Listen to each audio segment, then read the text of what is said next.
Wana uhari gani mdau wa soka, niweze kukaribisha tena tuweze kutazama lakini pia na kuweza kusikia kipi alichoweza kukisema kocha wa Azam FC. Bwana huyu ni Ibenge. Kumbukwe ya kwamba Ibenge ni mojawapo ya makocha nguli, lakini pia ni makocha ambao wameweza kufanya makubwa katika bara hili la Afrika. Bwana Florent Ibenge ameweza kufunguka makubwa kutokana na mchezo wa dabi ya Kariakoo ulioweza kuchezwa kati ya Young Africans aliyekuwa mgeni katika dimba la Meja General, huku Simba Sport Club yeye akiwa mwenyeji katika dimba hilo. Ameweza kusema ya kwamba ameweza kutazama kwa umakini kwelikweli mchezo huo, na bila shaka ameweza kuona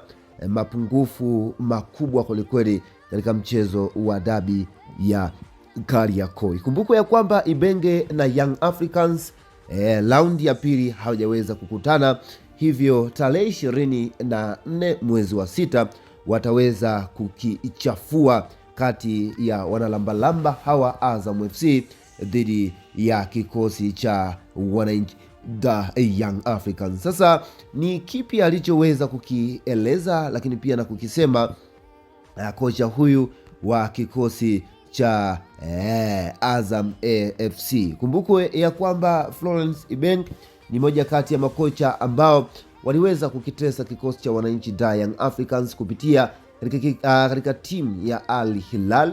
Old man aliweza kufanya makubwa katika michuano ya klabu bingwa akiwa na Al Hilal, lakini kwa sasa yupo katika kikosi cha Azam FC ambacho pia nacho bila shaka kimeweza kufanya makubwa mpaka sasa, huku kikiwa kimeweza kuachwa alama 8 pekee kwa Young Africans, huku pia kikiwa kimeweza kupitwa alama 3 pekee kwa nafasi ya pili, nikimaanisha kwa Simba Sport Club.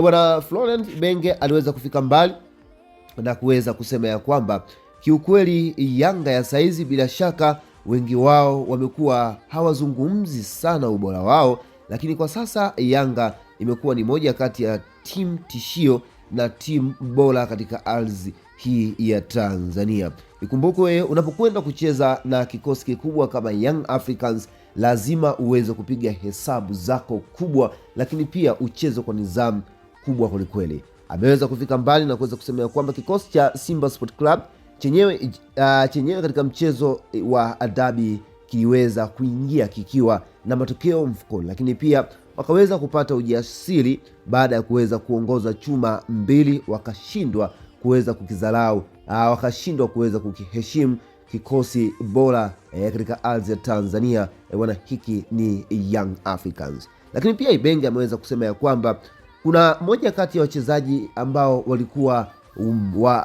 walikuwa na moto mkubwa kwelikweli pamoja na performance nzuri, tukianza na Alan Okello, moja wapo ya mawinga ambao kwa sasa naweza nikasema ya kwamba wanaendelea kuimbwa ya kwamba ndiyo tishio katika ligi kuu ya NBC. Bwana Ibenge ameweza kusema ya kwamba kati ya alikuwepo Yao Kwasi pamoja na Okello ndio ambao waliweza kufanya ukuta wa Simba Sport Club kuweza kushake, lakini pia na kufanya Simba wasiweze kuleta mashambulizi makubwa kwelikweli. Ukiweza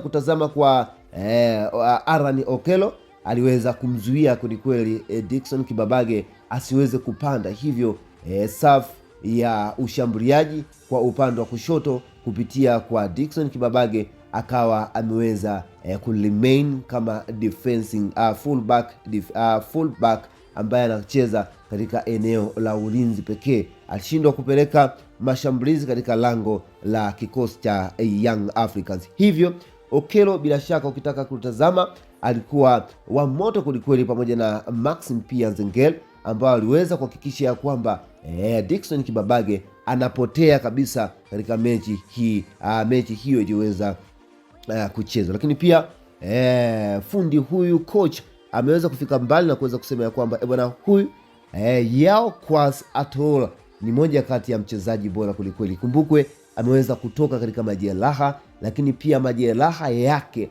hayajaweza kushusha ubora wake, na ubora wake umeendelea kusalia pale pale na kuwa ni mojawapo ya msaada mkubwa kabisa katika safu ya ulinzi katika kikosi cha wananchi da Young Africans. Bwana, hayo ndio maneno ambayo ameweza kuyasema kocha mahiri, kocha Florent Ibenge, kocha wa Azam FC. Hakikisha unabonyeza neno subscribe katika channel yetu pendwa kabisa ya Yanga Yetu Tunaipenda, kwa ajili ya kuweza kujipatia taarifa mbalimbali za kimichezo na burudani. Asante sana.